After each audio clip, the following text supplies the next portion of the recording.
Физичка дистанца во текот на кампањата и на денот на изборите, носење заштитни маски, избегнување масовни митинзи, дистанца и заштита и во активностите од врата до врата, маски и ракавици за членовите на избирачките одбори, проветрување на просториите, гласањето да трае 2 часа подолго. Ова се дел од здравствените протоколи што денеска ги предложи Комисијата за заразни болести за претстојните парламентарни избори, откако тоа беше побарано на завчерашната лидерска средба.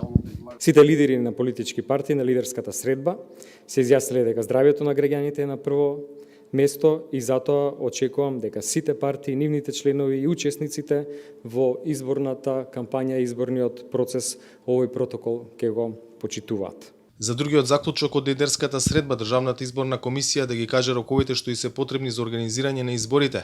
Информациите од ДИК се дека членовите на ова тело се усогласиле дека сите одлуки за продолжување на изборниот процес треба да бидат во согласност со изборниот законник и дека избирачкиот список мора да се преработи. Во пресред на новата лидерска средба најавена зидната недела на која врз основа на информациите добиени од здравствените власти и од ДИК ќе се пресече за датумот на избори, СДСМ и ВМРО ДПМН ги повторуваат своите позиции. Власта е за избори што можно побрзо, опозицијата тврди дека нема услови.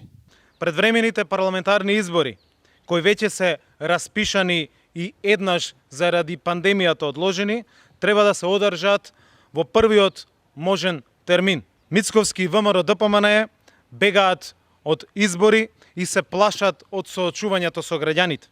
Поразот на Зоран Заев е неизбежен, иако воопшто не има гајлја за здравјето на граѓаните по секоја цена, дури по цената на човечките животи на граѓаните на Република Македонија, се подготвени да организираат избори во моменти кога нема апсолутно никакви услови.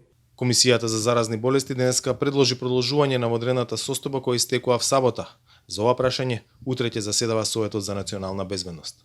За Гласот на Америка од Скопје, Владимир Мирчевски.